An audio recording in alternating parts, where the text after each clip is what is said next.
looking for trouble? You came to the right place. For some reason, I fit his ideal woman. I got a feeling in my heart. This will be our lucky day. Tonight, my family shares the Elvis we knew and loved. Family was really what he thrived off of. It took me a while to get over that I was pregnant. Still not over it. The very different side of a very public man.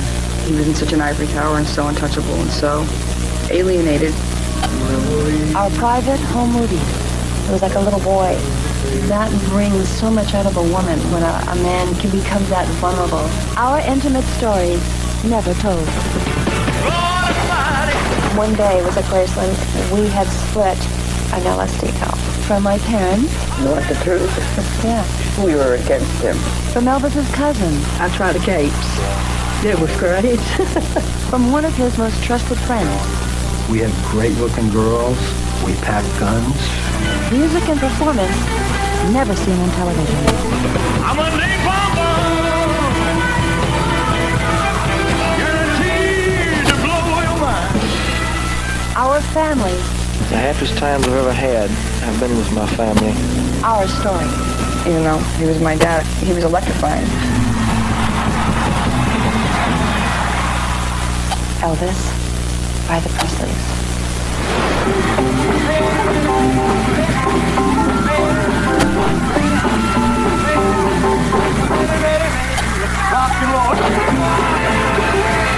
Well, the first time I heard an Elvis record was when my father brought home Elvis's first album. That record had just come in, and people were saying, oh, this is this new singer, and it was driving the teenagers crazy, you might say. So I figured, well, I'm going to buy one for her. So he brought it home to me, and that's when I heard Hound Dog. You ain't nothing but a hound dog. Really, really cute, and I, started hearing more and more about him. For the money, for the show. Get ready now, go. And this is at the height of his career. Would you vote for Elvis for president? Elvis Presley is the fastest rising young singer in the entertainment industry today. I was with all the other mothers. We were against him. I was thinking seriously that I thought it was harmful for the girls. So loose and it's really marvelous. News got out that he was on Ed Sullivan. Now, ladies and gentlemen, Elvis Presley. And my father told me that I couldn't watch it, that I had to go to my room. Well, honey, I love you, I know too much. Well, obviously the worst thing that you could do to a kid is tell them that they can't watch. And so I went to my room, but I walked through the crack of the door. Yeah, you gonna change your style of singing at all? At the present time, I have no reason to change it.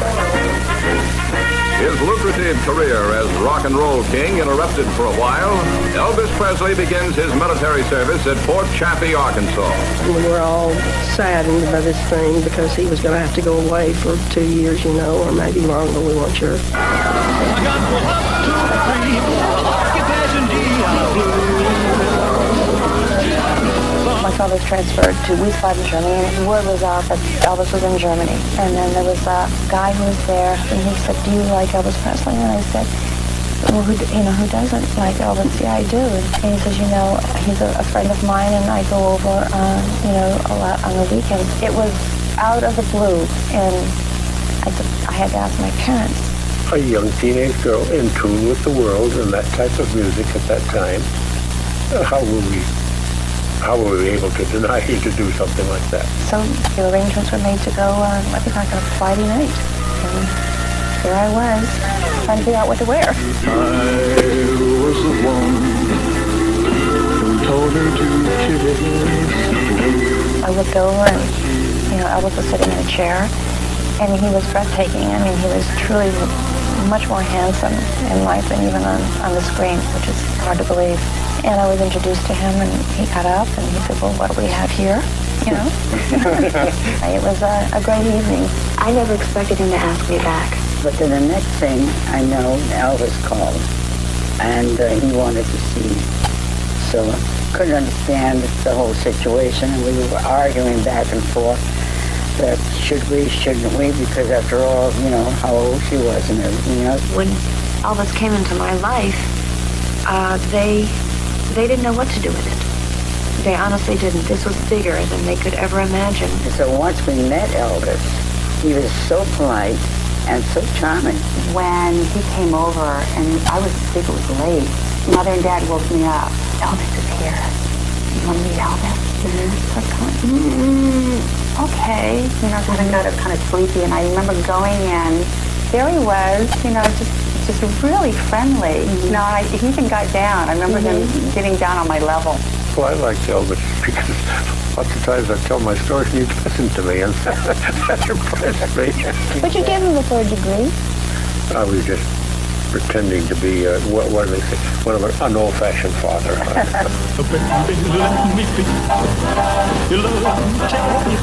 You know, when I would go over, my father wanted to know, well, what was going on, and what were you doing, and why are you interested in my daughter? I guess you would wonder, what would a 24-year-old guy have in common with a 14-year-old girl? I just want to be your baby.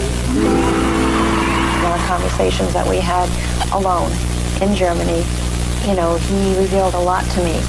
There was a very soft, very vulnerable Elvis that I knew in the Army. You know, he talked a lot about his mother, a lot about his family, about the loss of his mother. You saw me crying in the chapel.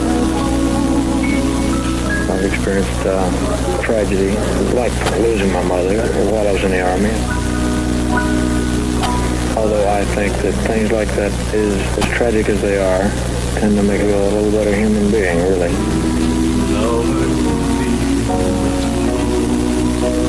My most favorite possession that I have of Elvis is a letter that he wrote to my mother and father and me when he was in Germany. He was mostly talking about being lonely and missing his mother, and he cried a lot, and, you know, things like that. You know, I met him right after that had happened, and I saw a very sad Elvis. An Elvis who was very insecure and very unsure of where he was going to, you know, where he was going to be when he got back. Are you apprehensive about what must be a comeback? Yes, I am. I mean, I have my doubts, you know. Yeah. I thought that was the end of it. What? You know, when he left that morning, you went to the airport with him. I'll be strong as a mountain. I remember the bombardment of photographers following me to the airport where I was to meet my mother. And he told me that when we got out of the car, he would stand up at the top of the stair of the plane and he'd look for me and he wanted me to wave. And he said he wanted me to be happy. He didn't want to look down and see a sad face. That was hard, you know, that was really hard because I really didn't know if I would really ever see him again.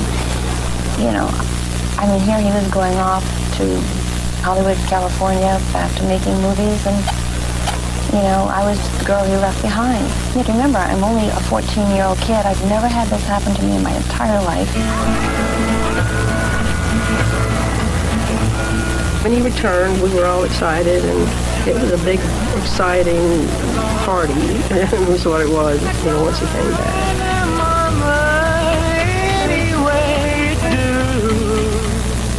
Did you leave any heart, shall we say, in Germany?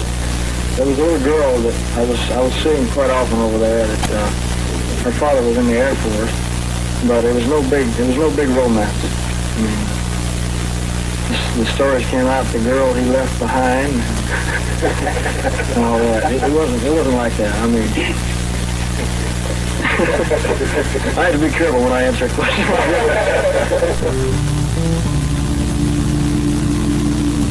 Well, she just moped around for her days, and she wouldn't go out with her friends and everything. That's when I told her she could forget about me. Are you lonesome tonight?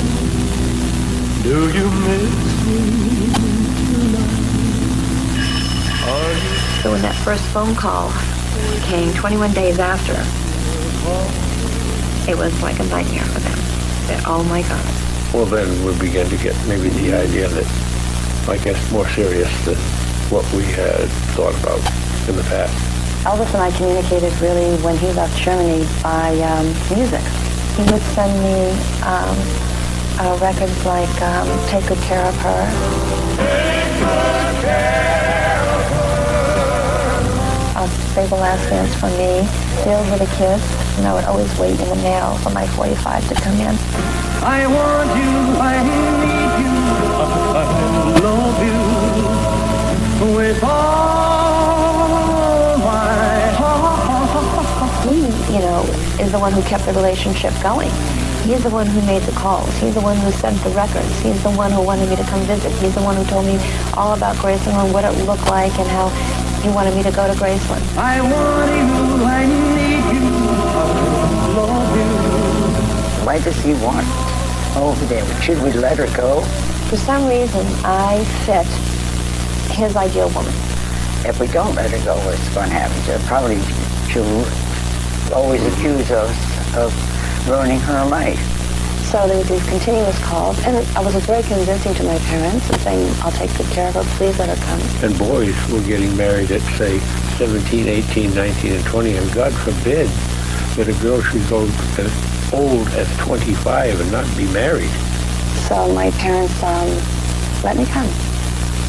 That was a loss. That was a loss. I mean, you were there, and then all of a sudden, that void was there. I want you, I need you, I love you with all my heart.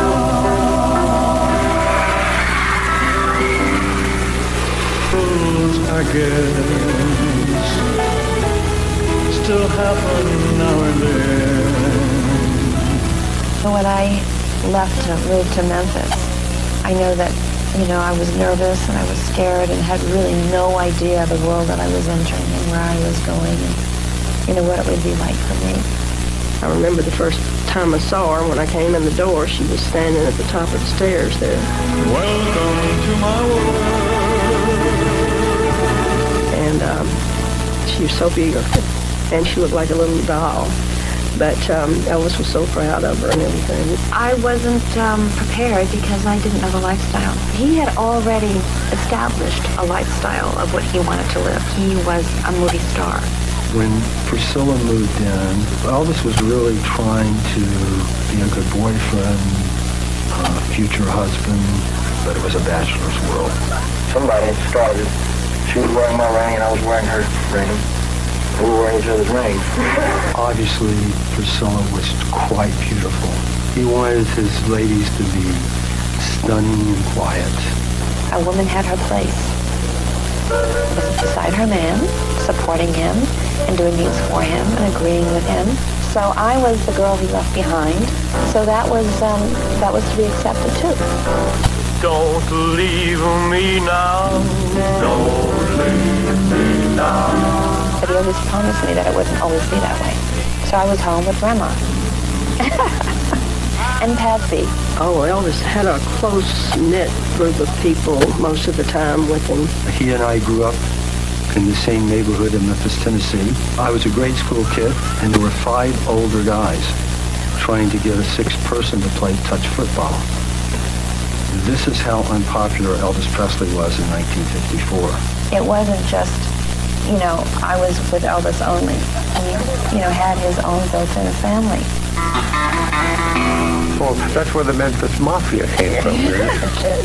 Presley was an affectionate term given to us by the press.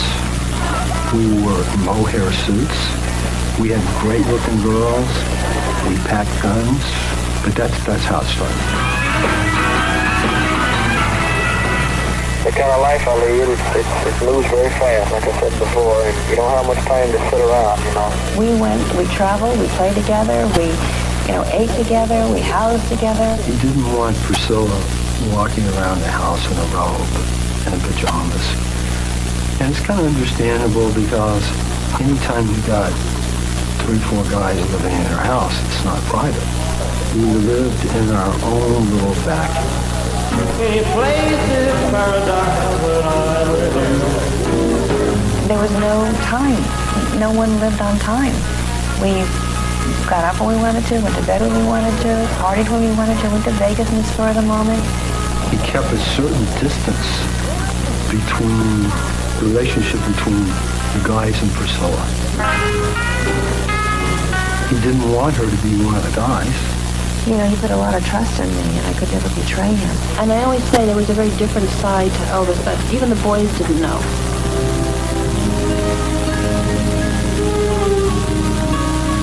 The thing that was so endearing about him is that he was like a child. He was like a little boy. Memories pass between the pages of my mind.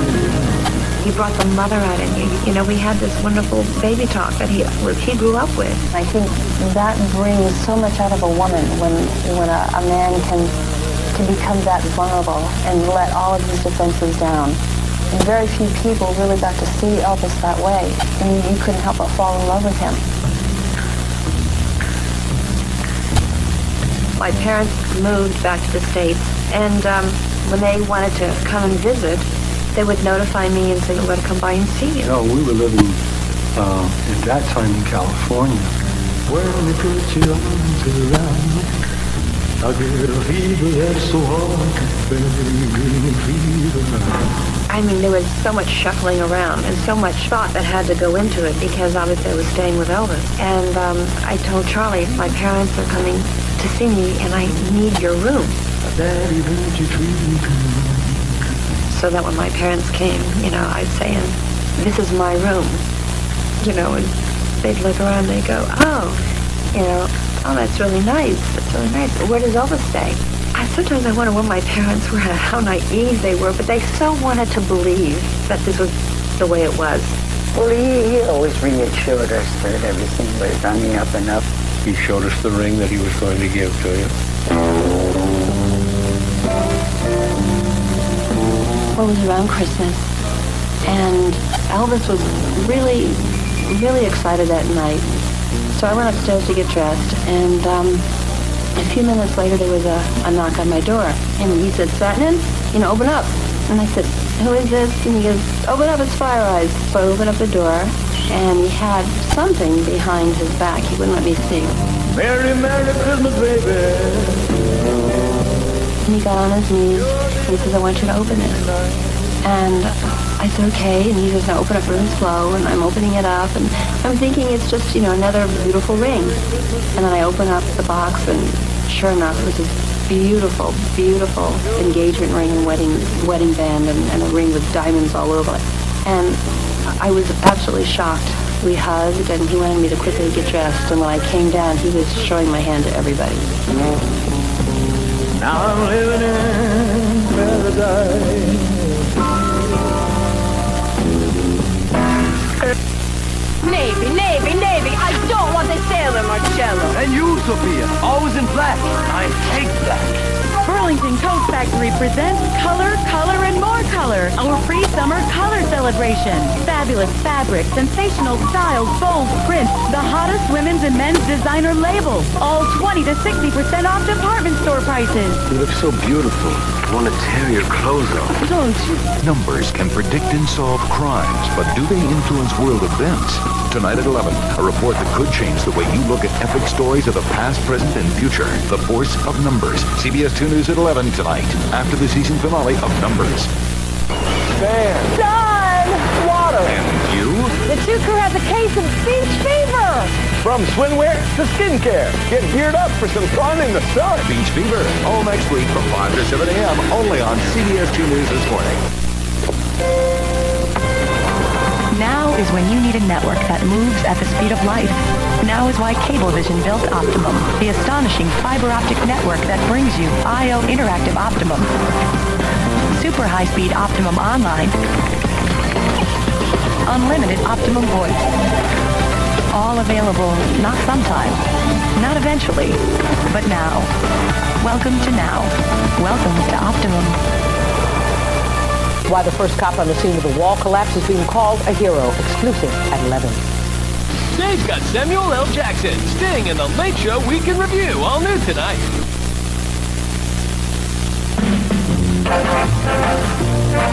In Las Vegas, it's wedding bells for the man who practically invented rock and roll, Elvis Presley, and Priscilla Beaulieu, a friend of 8 years standing. We were so relieved it was over. I'd love to see Priscilla the whole thing. That was a whirlwind because that was hide and go seek. It was like stealth. Going to Vegas. We had 2 planes, Frank Sinatra's plane, we had another plane to carry in friends. It's actually kind of exciting. You came into the room and you said, Elvis wants to see you. And he sits down and says, sit down. Here's something, for you for being maid of honor. I really like this. I think it's really unusual design, so I think that you'll like it too. Mm-hmm. So anyway, it was really kind of sweet because he was really nervous. I mean, here I was 13 years old. And can you imagine what would happen if you put the ring on my finger? He's just rehearsing.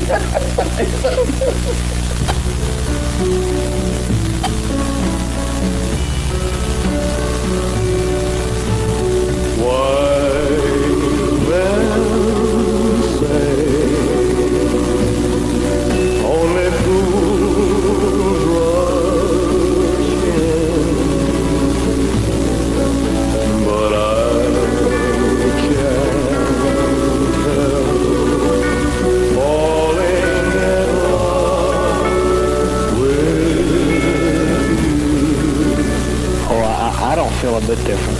The only thing I felt is happiness and that things have gotten better for me. This is the moment I waited for.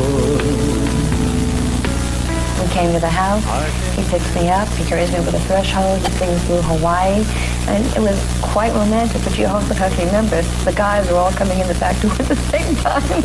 Actually, we came around and saw him bring her in the front door. Elvis loved the company of the guys, and I didn't mind it. It was just not all the time. There were times that you wanted to be alone and enjoy a normal relationship. Did I think that was ever going to happen? Not really, but I certainly wanted to seize the opportunities when I could. It's now or never. Come hold me tight. Priscilla really wanted to have more of a normal life. It was the first time that I really felt I could take care of Elvis and wash and do his laundry and make him eggs in the morning, put on a pot of coffee. I actually really loved doing that. That was a lot of fun too, that I could at least for a while have him to myself.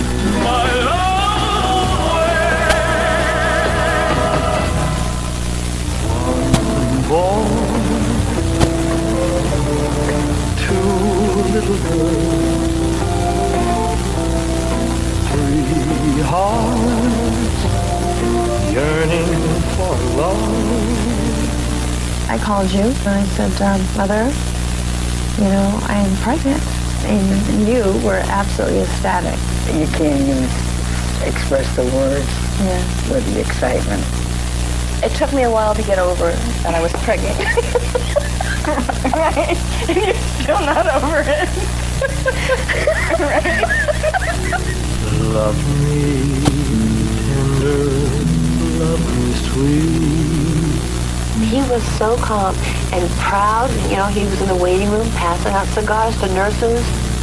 You have made my life complete, and I love you so. He just automatically was a natural father. He's carrying the baby like he's done this all the time. He was the happiest I ever saw him. The happiest times I've ever had have been with my family. We all have fun together. We sit around and watch television, go to movies, and go for drives on Sunday afternoon. He surprised me being a dad. I knew that he was crazy about me. He was very protective, very adoring, and very watchful. And, I knew that I was loved. There's no question about that. And it was very mutual. And Lisa is a little Elvis, as a matter of fact. I see so much of her daddy in her. Her expressions are like her father. That curl lip. Oh, yeah. That curl lip is her dad. And that certain look that she had. I was in his bathroom. I think I was 2, in my own world, singing with a microphone in front of the mirror. And anyway, I'm sure he got a huge kick out of it, and I don't know how long he was actually watching me. But it never embarrassed me, never said anything. And then I think he was getting other people to come watch as well. You get me love to joy like a bright, shiny torch to a baby. The relationship between her and her father was really magical. They were exciting together. He adored her, and he adored having a child. And I really believe Elvis would have loved to have another child. I was an only child, but maybe my kids won't be. We already had a name picked out for another child. But no one ever take the place of that first one. The only person who could get me in the bathtub was my father. I wouldn't argue with him, ever.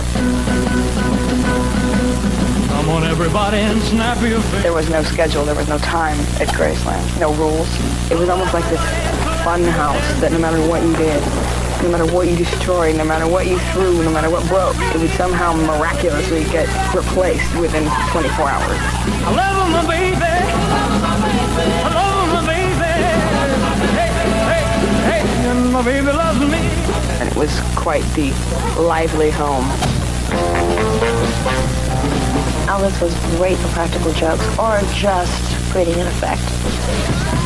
He also got a kick out of making everybody panic and freak out. Hey, hey, hey, hey. He always liked the danger. Fear or no fear, he was going to ride everything, do everything that was dangerous, and just have a ball, whether anybody liked it or not. He was like a really big kid. Actually, I wish I was 16 years old yet. I'd give anything. He played these very challenging and rough games. I mean, he was tough. I like rugged sports. I like motorcycle riding. I do a little water skiing. Karate. Our life was very adventurous, and there was always things to do. We had horses. I would go horseback riding and stuff like that. I mean, we had become cowboys, kind of. I believe the first horse that Elvis bought was for Priscilla at Christmas. He surprised me with this beautiful black quarter horse named Domino. That was definitely the start of the horse craze. Yeah, each time he went out, he'd buy a horse for a different person. It didn't matter whether you liked him or not. You were getting a horse. He wanted a special one. He wanted a golden Palomino. In the early morning rain, with the dollar in my hand. We would get up at 3 o'clock in the morning, go to certain farms and ranches. We'd knock on their doors and say, you know, do you have a golden Palomino for sale? And they looked and they'd say it's Elvis Presley. They couldn't believe it. Everyone had horses and golf carts. My heart says go, go, half the time. I also led the convoy when I got old enough to hit the pedal. She had a golf cart and would drive all over Graceland at a very young age, like 5 or 6 years old. Lisa was already tearing up everything, just like he was.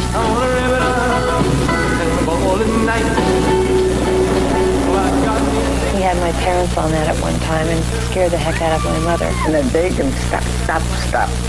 Because the more I said stop, the more he kept on going.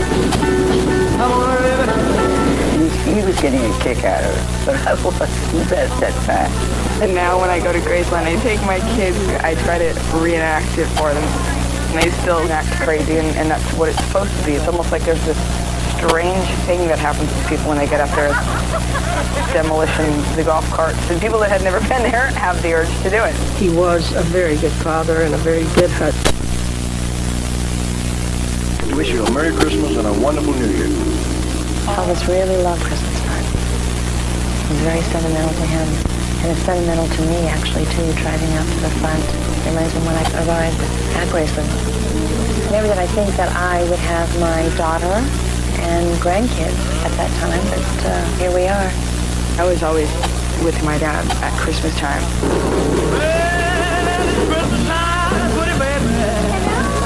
Past Christmas, we had a lot of family with us. I was his double first cousin. Patsy was there. Patsy was like my second mother. She pretty much half raised me. Whenever I'm back, there's still one lady remaining who used to cook and has actually been working there before I was even born. Been in this kitchen ever since 65. And her husband, O.C., who was our security guard for many years, who just recently retired. It's great to have Pauline cooking the same thing that she always cooked around this time. Those are the exact same pots and pans she cooked for Elvis. I like pork chops, country ham, cream potatoes. I was raised at home. We've had lots of good dinners here at Presleys. It's great to be all together again in this house. And the only one missing is Elvis, you know.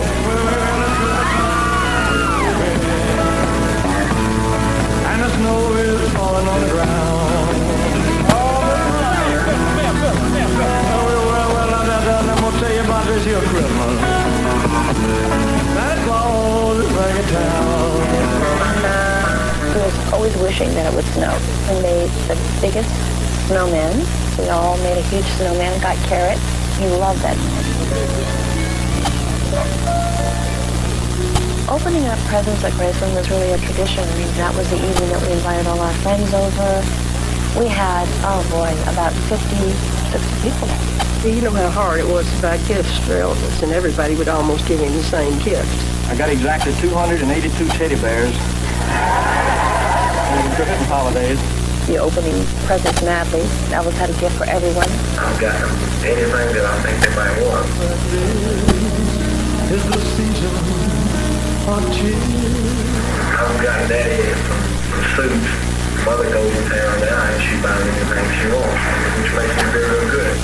The most important thing to him was that he wanted to take care of his mom and dad first because they'd had a really hard life. We all had in people. We bought his mother a pink Cadillac. That was one of the first things he did. Just bought her dresses and jewelry and watches, all kinds of things she hadn't had before. Anything that he knew that she would like, he bought it to make her happy. Very early on, I realized how much he liked giving people things, and how much he almost. And we'll be here till the end. I never saw him not doing something for somebody, ever. That's what he lived for. He said he wanted to give us a gift to help fix up the house. And he says, how will $10,000 be? And I said, my God, $10,000. Both of us looked at him. What are they doing? So we kept on saying, no, we didn't want to say, because, I mean, that was a shock. Oh, yeah, he wouldn't accept no finance. He just wrote out a check. To be honest, Elvis really wasn't materialistic. He could care less about material things. That may be a shock to many people, but he was very, very simple. A very simple man. Probably the one thing that kept him sane was his ability to give back. I remember people, going to him saying, I just got a bum deal, and bang, there was a check. To see the joy that the people would receive from the gifts, and I believe in return he received that back. 50 charities that he would pick out for the end of the year on Christmas time. And that was a ritual that he kept throughout the years. He did that every year. So many kids and adults, too, have gotten just about one of the roughest breaks that can happen to a person. I'm talking about polio. We can help these people. Join the 1957 March of Dimes, please. It's very urgent. I believe Elvis gave to almost everybody that possibly could have needed anything.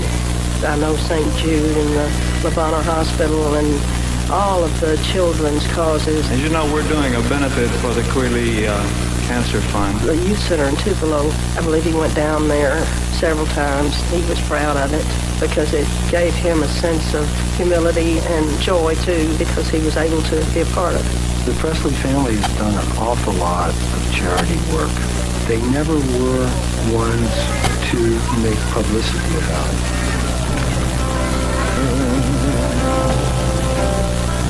Lisa has taken her money and donated it to make homes for homeless people.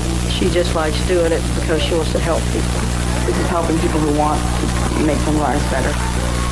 I think that Presley Place is probably one of, a very special thing that she's doing. My father lived in a housing project not far away from where Pressley lives. This means a lot to me and my family, and I know it would have meant a lot to my father.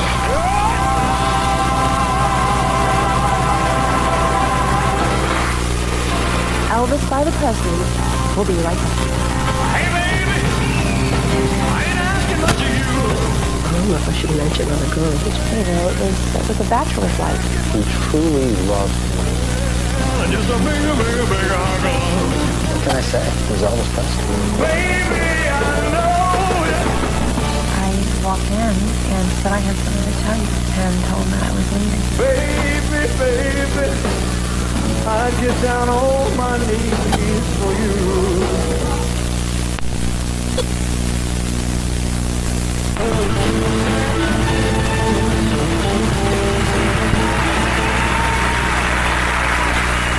And so, away to Hollywood to meet Elvis Presley. Going through a party in the county jail. The prison band was there, they began to wail. The band was jumping and the joint began to swing. You should have heard the knocked out jailbird sing and rock. Elvis really wanted to be a major success in film. Now, if you had your choice, would you prefer to be an actor than to be a singing entertainer? If I were a good actor, of course I'm not a good singer, but if I were a good actor, I think that I would like it a little better. Elvis's agenda was to be a great actor, a great artist in anything he did. Not a hoodlum, but I am a hustler. But we had Colonel's agenda, which was it was making money. Actually, I wasn't known at all until Colonel Parker started managing me, you see, and I got on RCA Victor and on television, and then I started being known. There is a love-hate relationship with Colonel Parker. So I did my part, Elvis did his show, and we were lucky. The Colonel did control Elvis. Part of that is okay. Elvis was the type of person who needed some control. I don't know who else would have done it. To be honest with you, I don't know who else was even capable. Colonel did good things too. An actor getting points on a film was unheard of in the 60s. And out of these 33 films, Elvis had participation in 25 of them, which still to this day pay nicely every year. I like to live up to my reputation of being a nice guy, get to this close. The problem between Colonel and Elvis was not money. The problem between Colonel and Elvis was creative. The main point here is that we got typed into these formula movies. The songs were horrendous. They were not Elvis Presley songs. Believe me, I heard every rant and rave there was about everything that he was doing in that thing, and it wasn't fun. It wasn't exciting, and it wasn't Elvis. We were sitting at the Perugia house in Bel Air one night, and he got the script for the next picture he was going to do. We looked at it, and he threw the script, and he said, "God damn it. 2 pictures ago, I was a race car driver. The last picture, I was a speedboat racer. This picture, they want me to be a motorcycle racer. It's the same script." He was furious.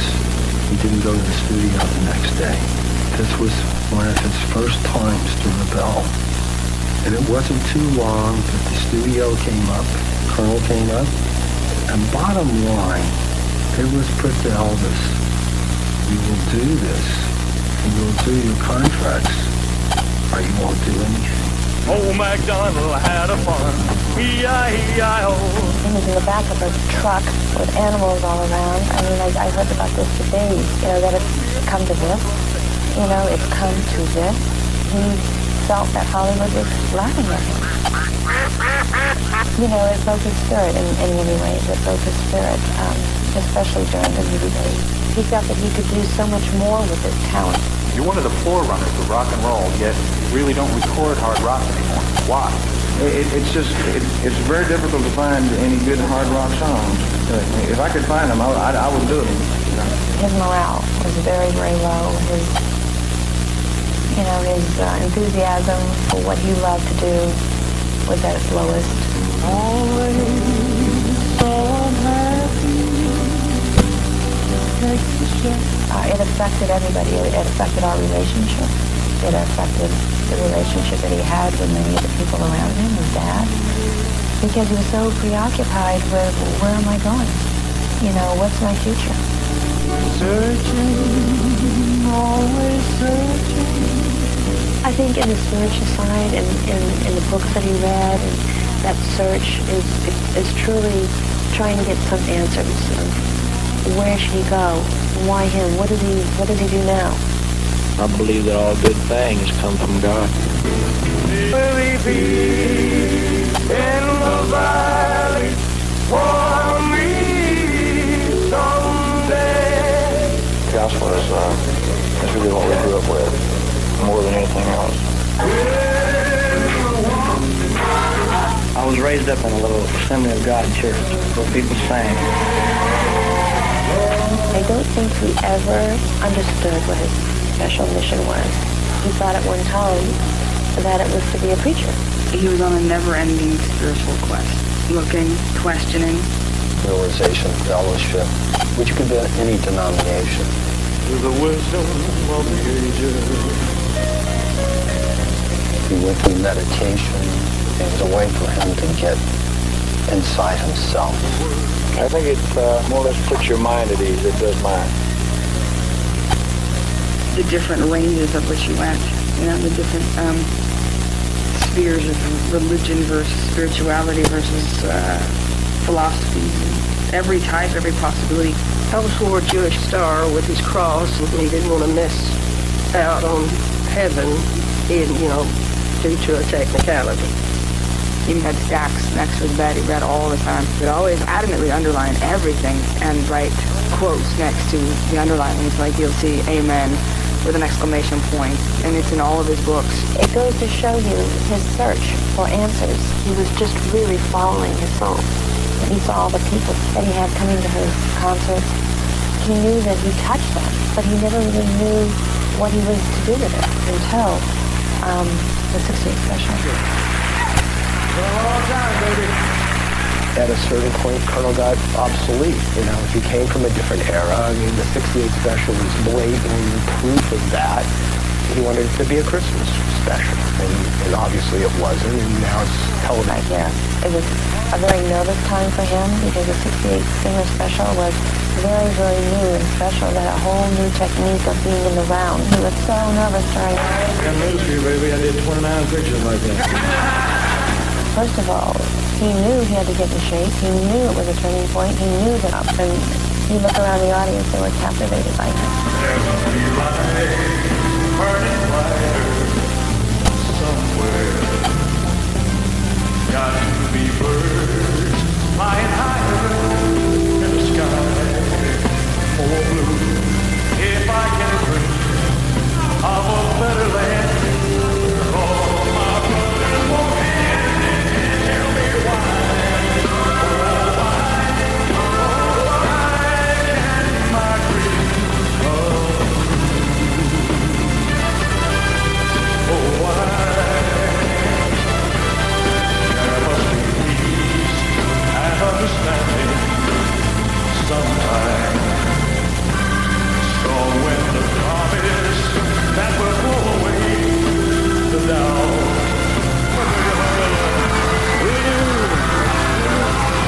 A live concert, to me, is exciting because of all the electricity that's generated in the crowd and on stage.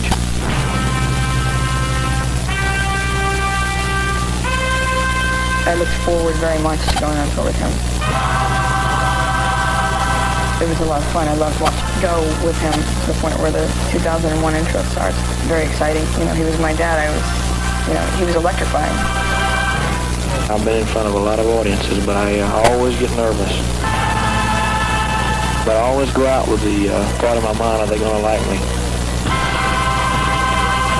He wanted to be bigger than life. People can stay home and hear you sing, but when they pay their money to come out and see you on a personal appearance, those people want to see a show. They come out to see some action. Oh, see, it's easy rider. Oh, see, what you have done. I then see, it's easy rider. Oh, see, what you have done. Girl, you made me love you, and now you love a man is gone. What I say? If I didn't put on a show, and if I didn't act like I enjoyed what I was doing, they wouldn't come out to see me the next time I went back. I don't think he'd never not looked cool. I liked all of his wardrobe. I got a feeling in my body. This will be our he was the first one to start the jumpsuits. And I think that was a great style for him because it allowed him movement. He was free, you know, from his jacket riding up or buckling up. He felt very comfortable with that and had hundreds of jumpsuits made. He loved clothes from the time he started out. Actually, before he started out, he'd go to Beale Street in Memphis, and he would go into the black areas and loved their clothing much more so than a regular store. You know, he would wear a pink suit. He would wear, you know, pink shoes and a pink jacket and black pants. And it was a bit of flash in him. You know, he was very... Next time out. Now back to the ultimate test of courage. Nickelodeon stuff.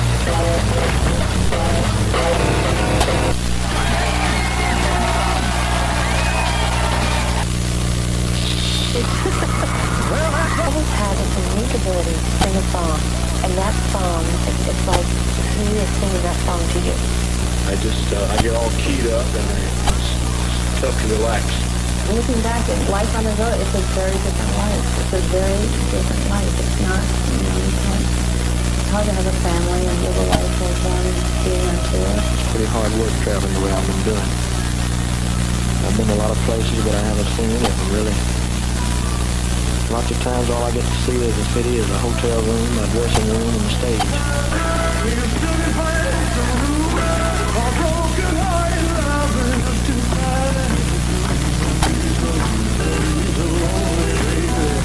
I have seen his clothes completely tore off, his shoes gone, scratch all over, bleeding.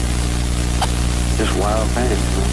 I've been scratched and bitten and everything. I just accept it with a broad mind because right now you were like you're great. I want to talk to you. And I guess I talked to Joe yesterday at first. Because sometimes I think talking to Elvis right now. I want to talk to him right now. And he said, well, what is it? I told him, well, that was the biggest mistake I said. And I used to talk to him because he didn't know Elvis is good. You know I'm never like you. Elvis gets on the phone and all of a sudden you just kind of like, oh, I'm sorry. What? I'm sorry. Did I wake you? Oh, gosh. I didn't mean to wake you. Oh, what? You didn't sleep last night? Oh, I'm so sorry. He really telling her about, what are you talking about? That wasn't, you know, that was a mistake, you know, that never came to the house. And no, I know, it was up to you. And he literally denied everything, like you were wrong. And he would turn it completely around on anything. It isn't just something like this. It was anything that you would confront him on that he was guilty on. Treat me like a fool. Treat me cruel. All you ever love me. Break my feeble heart. Tear it apart. Ever love me. If you ever go, darling, I'll be oh so lonely. I'll be sad. Right over you, dear. I was begging, see, just to feel. I'll be back. Your heart beating close to mine. If you ever go, darling, I'll be oh so lonely. Begging on my knees.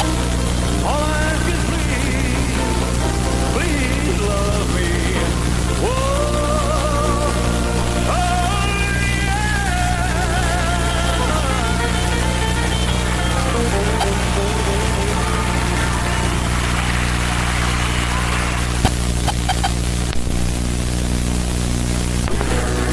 when you were with Elvis, you lived Elvis's life.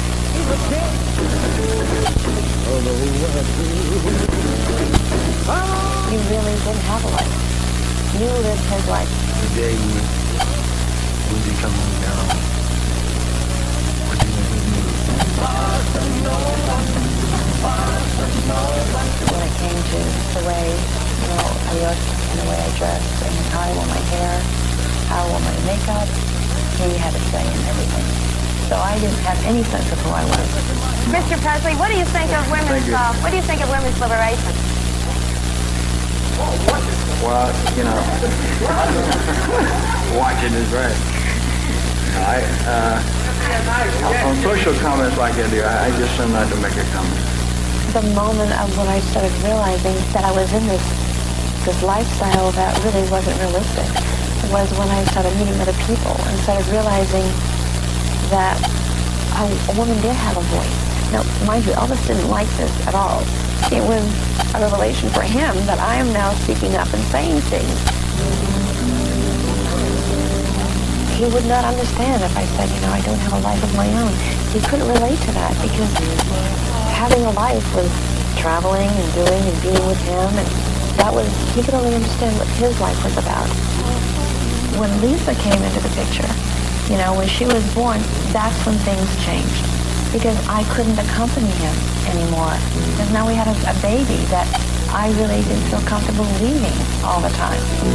I see a change coming to our lives. It's not the same as it used to be. I could not bring my daughter because he didn't want other children around. I wanted her to have her friends. So I was in a horrible position to be able to fill my job as being a mom and yet wanting to be with my husband. I think you had Priscilla and a couple of the other wives basically with absentee husbands. Someday when she's older, maybe she will understand why her mom and dad are not together. There were a number of reasons for why, not just being away so much. There was this other life out there that maybe on a personal level we weren't strong enough to deal with at that time. Well, Lordy, Lordy, Lordy, Miss Lordy, gal, you sure look good to me. I remember saying to him one night, you're like a peacock. You need to spread your wings and show all your colors and go out and strut. And it was almost like me telling him, I know what you need in life. I know that you need to feel like a man, to have that all your life. I know that you love me, but I know that you need this too. He took it the wrong way. It was like I was saying, okay, go and, do what you want, but always come home to me. It was not about love. There was no emotional attachment. It was fun, frivolous, but he would always come home. And I know he believed that. But it takes two. She was either going to be a young mother staying home by herself all the time, or she had to get her own life. And that's what she did. He had just gotten up, and I was determined to go in, and believe me, this took everything I possibly could to do. This was the moment I feared. You never close your eyes anymore when I kiss your lips. I walked in and said, I have something to tell you. There's no tenderness like before. And told him that I was leaving. I just remember looking at his face and him sitting there in disbelief. I don't think he believed what I was saying was true. And the first thing he said, is it someone else? Are you leaving me for someone else? I truly think that he wanted to be back with his family. So you don't know what you have until you lose it. He called me up and he asked me if I would please talk to Priscilla and tell her it's not, she's making a mistake, that I love her and I really want to, stay married. Family did mean a lot to him. And he would always, at night before we'd go to bed, say, bested our little family. You, me, and Lisa. Having that security of a family meant everything to him. More so than I ever realized how much that meant, because I thought he could survive well. I thought it was okay. Until I talked to him later. No animosity. One of the impressive photographs that were taken when they left the courthouse in Santa Monica. You had two people getting a divorce, and they leave hand in hand. After they were divorced, he wouldn't let go. I don't think there was ever a question, was there still love between Elvis and Priscilla? We still were very close. He would come over and visit the house and come at all ungodly hours of the night and spend a lot of time with us. He was coming over unannounced and waking me up and then talking, in the middle of the night, all night long. I brought Lisa to Vegas, and I was sitting in the audience at one of the booths, and he looked over, and he very rarely, dedicated songs at all. But he looked over and he, "Mel, this is for you." Maybe I didn't treat you quite as good as I should have. Maybe I didn't love you quite as often as I could have. Little things I should have said and done, I just never took the time. You were always on my mind. You were always on my mind. I would like to ask the Stamps if they would sing a song that they do by themselves. It's a beautiful song called Sweet, Sweet Spirit. Throughout his entire life, he took sleeping pills and something to wake him up because he had to, almost the way that he lived. Elvis never thought he was on drugs or into drugs or was addicted to drugs, ever, because they were prescribed drugs from doctors. He would take them always a few hours before, because he liked that little feeling that he would get in the interim. Elvis was completely against street drugs. He wanted to get rid of everybody that ever thought about selling them to the kids. Why do you think you've outlasted every other entertainer? I take vitamin E. He may have tried marijuana a few times, but he was curious about LSD. One day, it was at Presleys, we had split an LSD pill. We started looking at the fish in the fish tank. And I don't know if he saw what I saw, but we must have stared at this fish tank for 20 minutes while I'm starting to laugh. He starts to laugh. But it did frighten us to where we never, ever touched it again. I get things in my mind, and I get a little confused and about half mad. It's just human nature, like people get in moods sometimes. You get in moods sometimes when you're very happy. You get in moods when everything looks dark and gloomy. He had temper. We all kind of learned to live with his moods and his behavior. And he did not want him to be upset with you. He would, take you to tears. When I am pushed to a certain point, I have a very bad temper, extremely bad temper. So much to the point I have no idea what I'm doing. In fact, I could probably count the times, but when I have, it's always been pretty bad. And then I don't like myself, later. I don't believe that there was any happy medium for Elvis. I think that he either was hog wild happy or down to hell and back, when he got down. He'd be apologetic for it. He sang to me one night when he got mad at me. He had reprimanded me, and I think it was probably 3 hours later I had been woken up and he had a puppet in his hand. He sang me a song with a puppet in his hand, and it was a funny song, and I started laughing and everything was fine. If you could get him alone, he was very different. He was much more loving. He was much more understanding. So I think that's the side that would keep you there and that you loved so much, because those moments alone with him were just priceless. He was a very sensitive man that always wanted to portray himself as a very strong man. I know Elvis had fears. I don't know that he wanted everybody to know about it because he didn't want us to think that he was weak. He himself really couldn't answer what was wrong with him. And even I didn't understand. I was young, and sometimes you can't see things until you're out of it. There were several times where I would just feel worried and go check on him, and I'd find him in these bad states out of nowhere. he would just start falling, and I'd have to go run and catch him, and he was about 6'2" and quite heavy, and I'm holding him up. It was just starting to become too common. He was not happy. His appearances weren't doing well. It was a time of his career when it was a low. It hurts me to see those tears in your eyes. He was in such an ivory tower and so untouchable and so alienated after a while. I like the business I'm in. I like to entertain people, but there are times when I really don't know. It feels like I don't know what I'm going to do next. His creativeness was totally suppressed. And that's what he couldn't deal with it. Really, he was screaming out for someone to understand him as an artist and what he was going through. And I think that was really why he got involved with prescription drugs. The drugs were just Band-Aids. What was hurting him was his freedom of expression for who he was.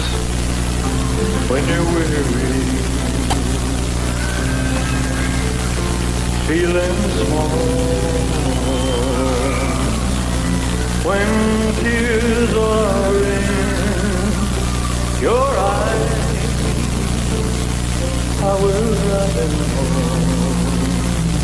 He held the reins on the cart for as long as he could, and then he could no longer withstand that. It's not easy. I don't know a lot of people that have pulled it off, that haven't gone to self-destruction. He abused his body so much from not being happy. I'm sure he looked at himself in the mirror and go, where was he going to go with this? Look, he was so bloated and out of proportion. So I think he just, in many ways, just gave up.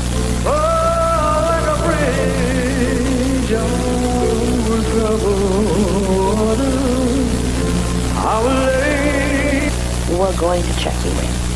He would literally go nuts. His father went to each one of us and said, you know, my trials, Lord, soon be over. I think he had a feeling. I really think he had a very strong feeling. I just felt it all when he was talking to me. I had talked to him a week before, and that spark was gone. He was having a difficult time with life. Now, the end is near, so I face the final curtain. It was the last live performance that ever done on stage. I don't like talking about this. It was August 16th. At 4 a.m., I was supposed to be asleep, actually. He found me and, go to bed. And I said, okay, and I think he kissed me goodnight, and I ran off, and he had come in and kissed me goodnight after that. That was the last time I saw him alive.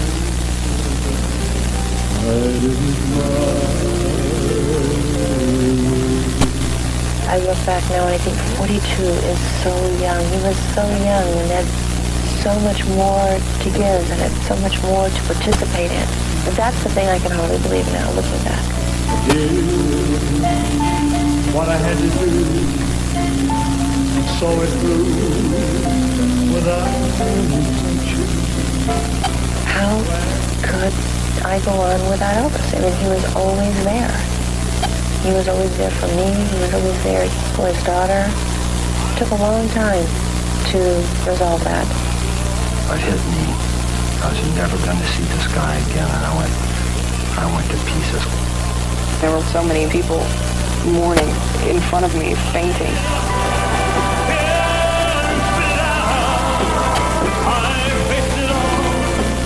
I miss it. And when he died, a part of me died. We were devastated.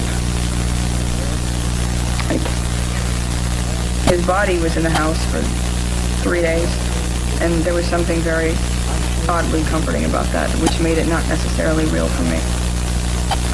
As I stayed in there with it almost the whole time. We can stop.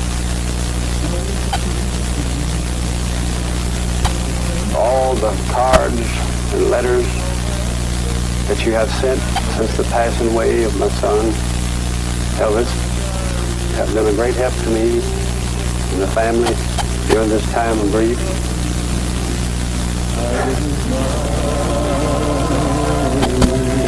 Oh, what is a man? What has he got? Not himself, and he has not to say the word. It's hurtful for a man who has given so much to have others take him apart.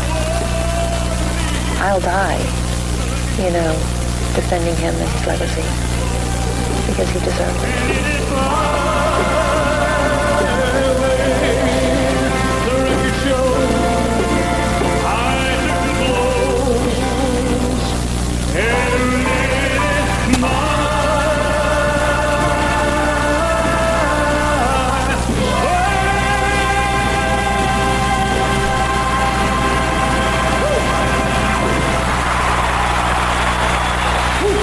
Thank you very much.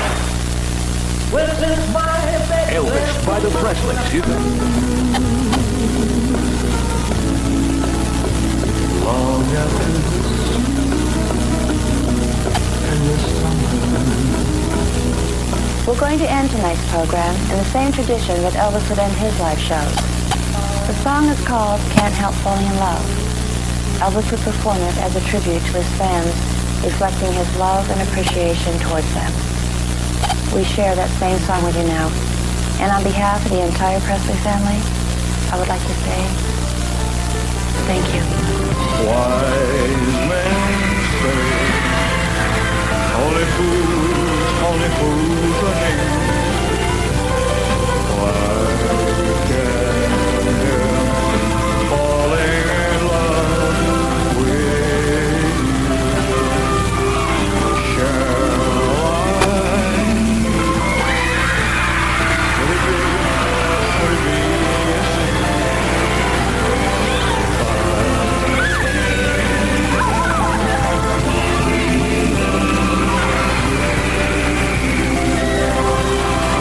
Like a river flows surely into the sea, darling, so it goes. Some things are meant to be.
It's a new episode of Numbers.